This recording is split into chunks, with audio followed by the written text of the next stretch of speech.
Assalamualaikum warahmatullahi wabarakatuh. Selamat siang Bapak dosen dan Bapak Ibu guru, teman-teman semuanya. Perkenalkan, saya Iis Triana dari Majalengka. Pada kesempatan perkuliahan kajian materi IPA sekolah kali ini, saya akan mempresentasikan materi yang berjudul Tekanan Zat dan Penerapannya dalam Kehidupan Sehari-hari. Materi ini akan terbagi menjadi 2 sesi. Sesi pertama akan dibawakan oleh saya, sesi kedua akan dibawakan oleh Ibu Mia.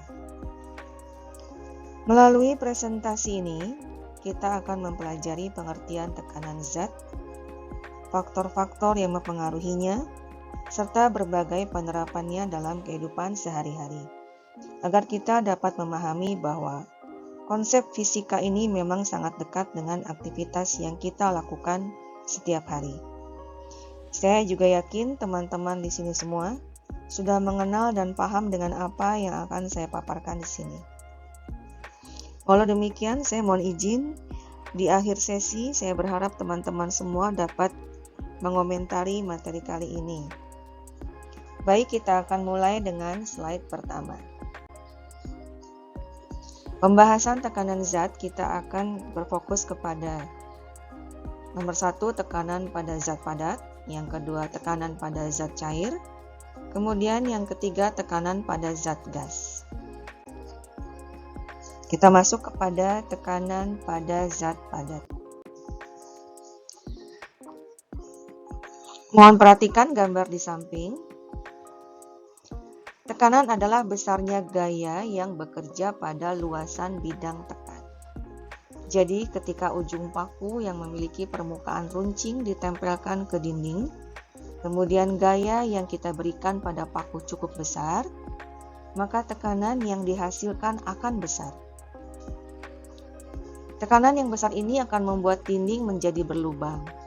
Namun jika seperti pada gambar, kita lihat bahwa posisi pakunya terbalik, ya, akan sulit untuk memaku tembok karena permukaan paku yang datar itu lebih besar daripada permukaan paku yang runcing. Nah, berikut adalah rumus tekanan pada zat padat. Tekanan zat padat adalah jumlah gaya yang diberikan benda padat per luas permukaan benda tersebut. Dirumuskan sebagai berikut. P sama dengan F per A. P-nya adalah tekanan, F-nya adalah gaya, A-nya adalah luas permukaan. Nah, ini adalah beberapa contoh penerapan tekanan zat padat di kehidupan sehari-hari. Pertama, mata kapak itu akan dibuat tajam agar memperbesar tekanan dan memudahkan membelah kayu. Kemudian alas sepatu boot itu akan dibuat lebar agar memudahkan ketika berjalan di tanah yang berlumpur. Kemudian jarum dan paku ini dibuat runcing ujungnya. Ban mobil yang khusus untuk medan berat berlumpur itu pasti akan dibuat besar. Nah, ini adalah contoh tekanan zat padat di kehidupan sehari-hari. Berikutnya kita masuk poin kedua, yaitu tekanan pada zat cair. Nah, tekanan pada zat cair ini mengacu pada 3 prinsip ya teman-teman, yaitu tekanan hidrostatis, hukum Archimedes, dan hukum Pascal. Kita akan mulai membahas mengenai tekanan hidrostatis. Tekanan hidrostatis adalah tekanan yang diakibatkan oleh gaya yang ada pada zat cair terhadap suatu luas bidang tekan pada kedalaman tertentu.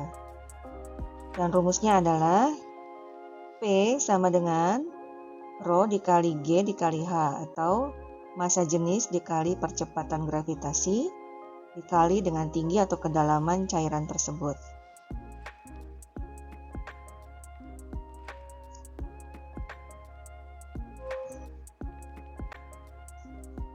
Untuk penerapan tekanan pada zat cair dalam kehidupan sehari-hari, seperti kita lihat beberapa contoh di layar, yaitu gambar pertama adalah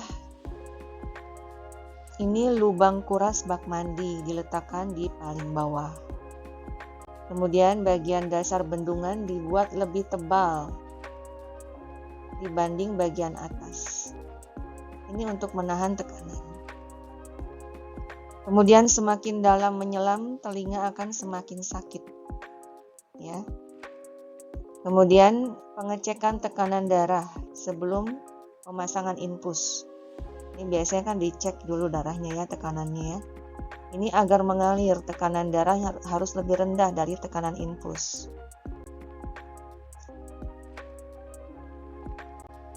Berikutnya adalah prinsip hukum Archimedes.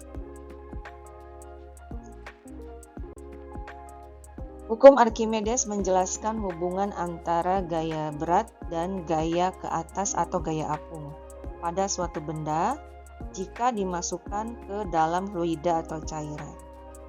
Bunyi hukum Archimedes itu adalah suatu benda yang dicelupkan sebagian atau seluruhnya ke dalam fluida akan mengalami gaya ke atas yang besarnya sama dengan berat fluida yang dipindahkan oleh benda tersebut. Kebayang ya teman-teman?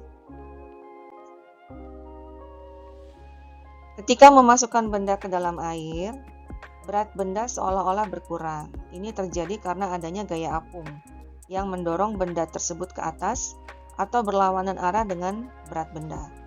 Jadi secara matematis dapat dituliskan rumusnya adalah sebagai berikut. F atau gaya, FA atau gaya apung, itu sama dengan WBU dikurangi WBA. W itu berat ya. Berat benda ketika di udara dikurangi berat benda ketika di dalam air.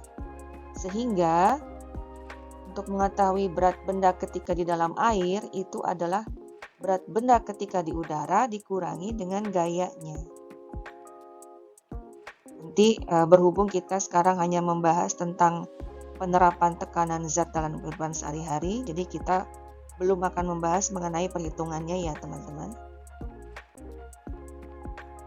Nah, ini hanya akan memperkenalkan saja, mengulas mengenai rumusnya. Jadi menurut hukum Archimedes, besar gaya apung atau gaya ke atas adalah sama dengan massa jenis air dikali dengan percepatan gravitasi dikali dengan volume zat cair yang dipindahkan. Gitu ya.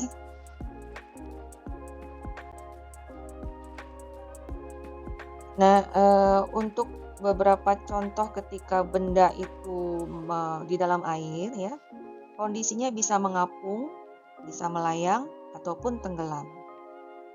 Pada kondisi mengapung, posisi benda sebagian muncul di permukaan zat cair dan sebagian terbenam.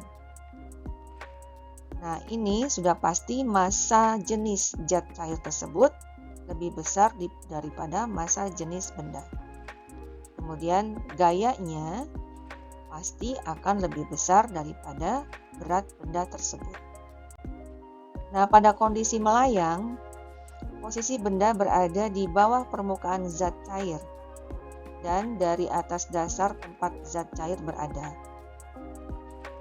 Ini menandakan bahwa massa jenis zat cair tersebut sama dengan massa jenis benda.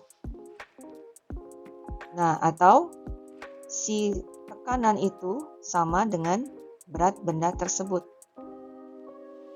Pada kondisi benda tenggelam, posisi benda berada pada dasar tempat zat cair berada. Nah, ini menandakan bahwa massa jenis zat cair tersebut lebih kecil daripada massa jenis benda tersebut. Atau bisa juga tekanannya ini lebih kecil dibanding dengan berat benda tersebut.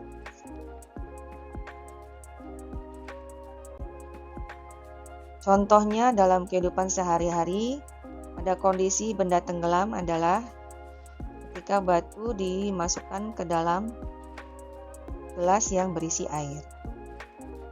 Ya. Kemudian pada kondisi melayang, Ini terlihat ketika telur dimasukkan ke dalam sebuah gelas yang berisi air. Dan benda mengapung itu ketika sebuah perahu atau kapal berada di atas air yang volumenya besar ya. Nah, demikian yang dapat saya sampaikan pada sesi pertama kali ini. Kurang lebihnya mohon maaf, pasti banyak kurangnya, dan mohon juga koreksi dari Bapak dosen dan Bapak Ibu guru semuanya.